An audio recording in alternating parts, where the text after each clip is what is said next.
लम्हा न्यूज़ के साथ मैं हूं शहजाद मलिक। नाज़रीन, आज हम जिस इशू पर बात करने जा रहे हैं उस इशू पर बात करते हुए मुझे बतौर पाकिस्तानी बड़ा फ़ख्र है कि हमारे एक पाकिस्तानी और हमारे मियाँ चुन्नू, जो कि एक पाकिस्तान का एक छोटा सा शहर है, उससे ताल्लुक़ रखने वाले वहाँ के सपूत जनाब अरशद नदीम साहब ने ओलंपिक्स में जाकर पाकिस्तान का नाम इस कदर रोशन किया है कि 40 साल बाद अल्लाह ताला ने उनको मुंतखब किया है कि उनकी वजह से पाकिस्तान के हिस्से में 40 साल बाद गोल्ड मेडल हिस्से में आया है। और उन्होंने सबसे लंबी तरीन नेज़ाबाजी का मुजाहरा करके ये साबित कर दिया है कि पाकिस्तानी किसी भी मैदान में पीछे नहीं है। अरशद नदीम साहब के बारे में हम आपको बताते चले कि अरशद नदीम साहब का ताल्लुक़ मियाँ चुन्नू से है।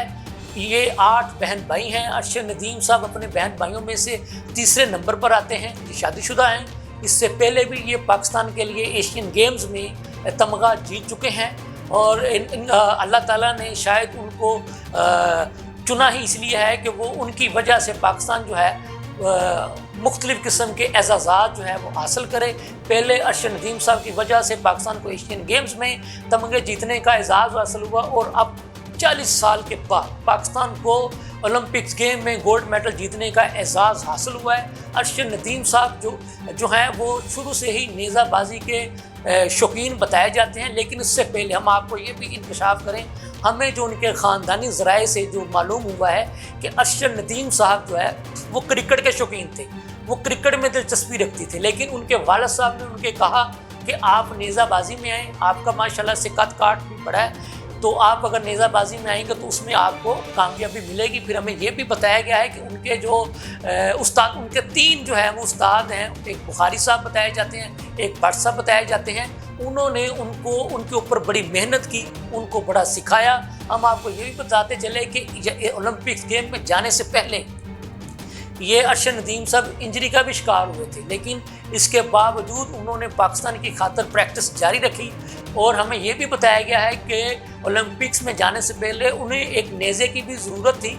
तो जो एथलीट्स फेडरेशन के जो सदर हैं जनरल अकरम शाही साहब, उन्होंने हमें जो बताया गया है कि उन्होंने उसकी बड़ी जो है वो हेल्प की, उन्हें नेज़ा लेके दिया और उनके जो है ना नेज़ाबाजी के रास्ते में जो भी चीज़ें रुकावटें जो थी उनको दूर किया और उनकी मुआवनत की, उनको पूरी तरह से सपोर्ट किया और उनको जो है ना कहा कि आप अपनी नेज़ाबाजी का सिलसिला जारी रखें। आपको नेज़ाबाजी के हवाले से जिस भी चीज़ की ज़रूरत पड़ेगी मैं आपको वो प्रोवाइड करूँगा। ज़फ़र इकबाल जोया साहब के बारे में भी पता चला है कि वो भी बड़े हेल्पफुल रहे हैं अरशद नदीम साहब को यहाँ तक पहुँचाने में।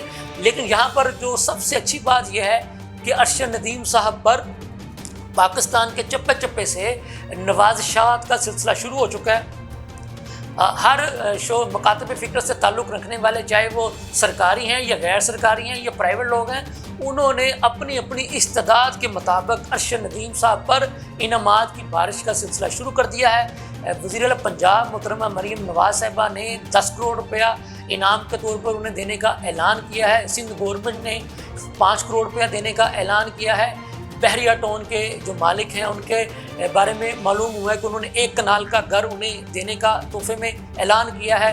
जो ARYTV के जो मालिक हैं सलमान इकबाल साहब, उन्होंने अपनी हाउसिंग सोसाइटी में एक 85 लाख का फ्लैट उनको तोहफे में देने का ऐलान किया है। मारूफ गुलकार अली ज़फ़र साहब ने भी अपने पास से 10 लाख रुपए इनको देने का ऐलान किया है। इसी तरह से मुख्तलिफ बैंकों ने भी उनको लाखों रुपया देने का ऐलान किया है और जनाब वज़ीर आज़म शहबाज शरीफ साहब ने भी उनको इनाम देने का ऐलान किया है। तो ये इनामात मैं समझता हूँ जो उन्होंने पाकिस्तान के लिए किया है, मैं ये समझता हूँ ये इनामात भले करोड़ों के हैं, ये फिर भी उसके लिए कोई अहमियत नहीं रखते। जो इज़्ज़त उन्होंने बतौर पाकिस्तानी अपने वतन अजीज़ को दिलवाई है, मैं समझता हूँ इन इनामात की, इन चीज़ों की वैल्यू उससे कहीं कम है जो उन्होंने एक गोल्ड मेडल जीत कर पाकिस्तान का नाम रोशन किया है, पाकिस्तान का नाम फ़ख्र से बुलंद किया है। और अब पूरी दुनिया में ये जो है मियाँ चन्नू का एक सबूत जो है वो बता रहा है कि पाकिस्तानी जो है वो खेलों में भी किस कदर आगे हैं। मैं यहाँ पर ये बात भी करना चाहता हूँ